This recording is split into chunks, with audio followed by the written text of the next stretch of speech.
ಮುಂಗಾರು ಅಧಿವೇಶನ, ಸಂಸತ್ನ ಅಧಿವೇಶನ ಪ್ರಾರಂಭವಾಗಿ ಇವತ್ತಿಗೆ 6ನೇ ದಿನ. ಕಳೆದ 6 ದಿನಗಳು ಕೂಡ ನೀಟ್ ವಿಚಾರಕ್ಕೆ ಗದ್ದಲ, ಗಲಾಟೆ, ಕಲಾಪದ ಅವಧಿಯ ವ್ಯರ್ಥ ಹೀಗೆ ಆಗಿ ಹೋಗಿದೆ. ಬಹುಶಃ ಈ ಬಾರಿಯ ಮುಂಗಾರು ಅಧಿವೇಶನ ಪ್ರಾರಂಭವಾದ ಅಥವಾ ಆಗತ್ತೆ ಅಂತ ಇದ್ದ ಸಂದರ್ಭದಲ್ಲಿ ರಾಮ ಮಂದಿರದ ಹುಂಡಿ ಕಳ್ಳತನದಿಂದ ಹಿಡಿದು HCRA ವರೆಗೂ, ಜೊತೆಗೆ ಮಹಿಳಾ ಮೀಸಲಾತಿ, ಕಳೆದ ಬಾರಿಯ ಅಧಿವೇಶನದಲ್ಲಿ ಏನು ಆಡಳಿತಾರೂಢ NDAಗೆ ಭಾರಿ ಮುಖಭಂಗ ಆಗಿತ್ತು. ಮಹಿಳಾ ಮೀಸಲಾತಿ ಹಾಗೆ ಕ್ಷೇತ್ರ ಮರು ವಿಂಗಡಣೆ ವಿಚಾರ, ಈ ಬಿಲ್ಲನ್ನು ತರುವ ಪ್ರಯತ್ನಕ್ಕೆ ಕೇಂದ್ರ ಸರ್ಕಾರಕ್ಕೆ ಮುಖಭಂಗ ಆಗಿತ್ತು. ಈ ವಿಚಾರಗಳು ಕೂಡ ಚರ್ಚೆಗೆ ಬರಬಹುದು. ಶತಪ್ರಯತ್ನ ಮಾಡಿ ಕಳೆದ ಬಾರಿಯ ಮುಖಭಂಗಕ್ಕೆ ಈ ಬಾರಿಯ ಅಧಿವೇಶನದಲ್ಲಿ ಕೇಂದ್ರ ಸರ್ಕಾರ, ಆಡಳಿತಾರೂಢ NDA ಉತ್ತರವನ್ನ ಕಂಡುಕೊಳ್ಳಬಹುದು ಅನ್ನೋ ನಿರೀಕ್ಷೆ ಇತ್ತು. ಆದರೆ ಆಗಿದ್ದು ಕೇವಲ ಗದ್ದಲ, ಗಲಾಟೆ, ಹಾಗೆ ಕಲಾಪ ಮುಂದೂಡಿಕೆ ಇತ್ಯಾದಿ ಇತ್ಯಾದಿ. ಒಂದು ಕಡೆ ವಿರೋಧ ಪಕ್ಷಗಳು ನೀಟ್ ವಿಚಾರಕ್ಕೆ ಸಂಬಂಧಪಟ್ಟಂತೆ, ವಿದ್ಯಾರ್ಥಿಗಳ ಮೇಲೆ ಪೊಲೀಸರು ಬಲಪ್ರಯೋಗ ಮಾಡಿದ ವಿಚಾರಕ್ಕೆ ಸಂಬಂಧಪಟ್ಟಂತೆ ಗದ್ದಲ ಗಲಾಟೆಯಲ್ಲಿ ಮಗ್ನರಾಗಿರುವ ಸಂದರ್ಭದಲ್ಲೇ ಬಿಜೆಪಿ ಪಕ್ಷ, ಕೇಂದ್ರದಲ್ಲಿ ಇರತಕ್ಕಂತ ಬಿಜೆಪಿ ಪಕ್ಷ ಸೈಲೆಂಟ್ ಆಗಿದೆಯಾ ಅಂತ ಹೇಳಿ ಪ್ರಶ್ನೆ ಮಾಡಿಕೊಂಡ್ರೆ ಖಡಾಖಂಡಿತವಾಗಿಯೂ ಇಲ್ಲ ಅನ್ನುವ ಉತ್ತರಗಳು ಲಭ್ಯವಾಗ್ತಾ ಇದೆ. ಯಾಕೆ ಹೀಗೆ? ಕಳೆದ 3 ತಿಂಗಳಲ್ಲಿ, ಕಳೆದ ಬಾರಿಯ ಅಧಿವೇಶನ ನಡೆದ ಸಂದರ್ಭ ಹಾಗೆ ಈಗ ನಡೀತಾ ಇರುವ ಅಧಿವೇಶನದ ಸಂದರ್ಭದ ನಡುವೆ ಇರುವ 3 ತಿಂಗಳಲ್ಲಿ ಬಿಜೆಪಿ ಹೆಣೆದ ಒಂದೊಂದೇ ತಂತ್ರಗಳನ್ನ ಗಮನಿಸ್ತಾ ಹೋಗಿ, ವಿರೋಧ ಪಕ್ಷಗಳನ್ನ ಛಿದ್ರ ಮಾಡಿದ್ದು, ಹಾಗೆ ಯಾರು ಈ ಡಿಲಿಮಿಟೇಷನ್ ಹಾಗೆ ಮಹಿಳಾ ಮೀಸಲಾತಿ ವಿಚಾರವನ್ನ ಖಂಡಾತುಂಡವಾಗಿ ಖಂಡಿಸ್ತಾ ಇದ್ರು ಅವರು ಮೌನಕ್ಷರಣವಾಗುವಂತೆ ಮಾಡಿದ್ದು, ಸಂಖ್ಯಾಬಲ ಇಲ್ಲ ಅನ್ನೋ ವಿಚಾರಕ್ಕೆ ಹಿನ್ನಡೆ ಆಗಿತ್ತು.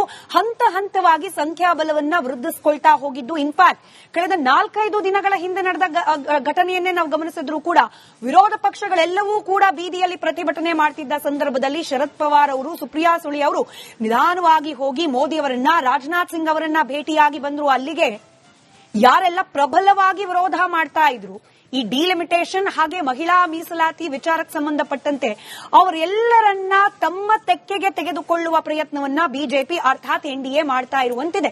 ಅಲ್ಲಿಗೆ ನೀಟ್ ಗಲಾಟೆಯಲ್ಲಿ ವಿರೋಧ ಪಕ್ಷಗಳು ಮಗ್ನರಾಗಿರೋ ಸಂದರ್ಭದಲ್ಲಿ ನೀಟಾಗಿ ಪುನರ್ ವಿಂಗಡಣೆ ಮಾಡಿ ಮುಗಿಸುತ್ತಾ ಕೇಂದ್ರ ಸರ್ಕಾರ? ಈ ಅನುಮಾನಕ್ಕೆ ಉತ್ತರವನ್ನ ಕಂಡುಕೊಳ್ಳೋ ಪ್ರಯತ್ನವನ್ನ ಇವತ್ತಿನ ಮಹಾಭಾರತ ಚರ್ಚಾ ಕಾರ್ಯಕ್ರಮದಲ್ಲಿ ಮಾಡ್ತಾ ಹೋಗೋಣ. ಚರ್ಚೆ ಪ್ರಾರಂಭಕ್ಕೆ ಮುಂಚೆ ಈ ಬಗ್ಗೆ ಒಂದು ವರದಿ ನಿಮ್ಮ ಮುಂದೆ.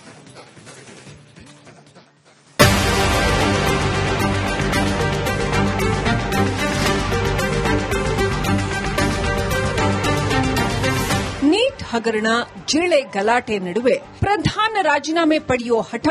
ಈ ಕಾರಣಕ್ಕೆ ಸಂಸತ್ ಮುಂಗಾರು ಅಧಿವೇಶನದ ಮೊದಲ 4 ದಿನ ಕಲಾಪ ನಡೆಯೋಕೆ ವಿಪಕ್ಷಗಳು ಬಿಡಲೇ ಇಲ್ಲ. ಶನಿವಾರ ಪ್ರಧಾನ್ ರಾಜೀನಾಮೆ ಆಯಿತು.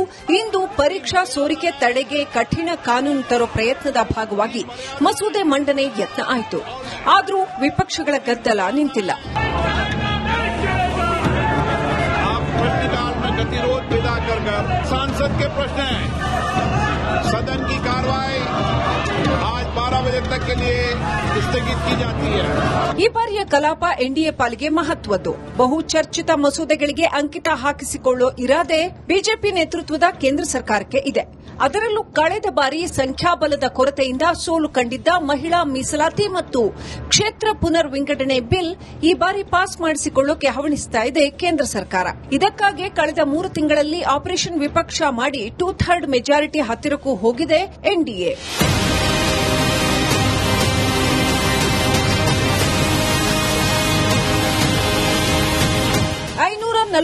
ಇರೋ ಲೋಕಸಭಾ ಕ್ಷೇತ್ರಗಳನ್ನ 850ಕ್ಕೆ ಹೆಚ್ಚಿಸೋ ಇರಾದೆ ಕೇಂದ್ರಕ್ಕಿದೆ. ದಕ್ಷಿಣ ರಾಜ್ಯಗಳಿಗೆ ಅನ್ಯಾಯ, ಬಿಜೆಪಿ ವೋಟ್ ಭದ್ರ ಇರೋ ಹಿಂದಿ ಬೆಲ್ಟ್ ಸಂಖ್ಯೆ ಹೆಚ್ಚಳ ಇತ್ಯಾದಿ ಆರೋಪ ಈ ಪ್ರಸ್ತಾವನೆಗೆ ಇದ್ದೇ ಇದೆ.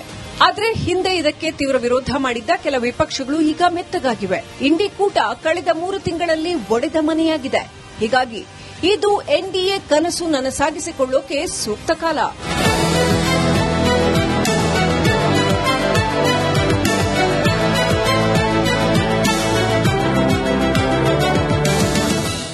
ನೀಟ್ ಗಲಾಟೆ ಕಲಾಪವನ್ನ ಆಪೋಷಣ ಪಡೆಯುತ್ತಿರುವಾಗ ಕ್ಷೇತ್ರ ಪುನರ್ ವಿಂಗಡಣೆ, ಮಹಿಳಾ ಮೀಸಲಾತಿ ಬಿಲ್ ಮಂಡನೆ ಮಸೂದೆಗೆ ಅನುಮೋದನೆ ಅವಕಾಶ ಸಿಗತ್ತಾ ಅಥವಾ ಇದು ಕೂಡ ಕಲಾಪ ಗದ್ದಲಕ್ಕೆ ಮತ್ತೊಂದು ಕಾರಣವಾಗುತ್ತಾ? ಬನ್ನಿ ಚರ್ಚೆ ಮಾಡೋಣ.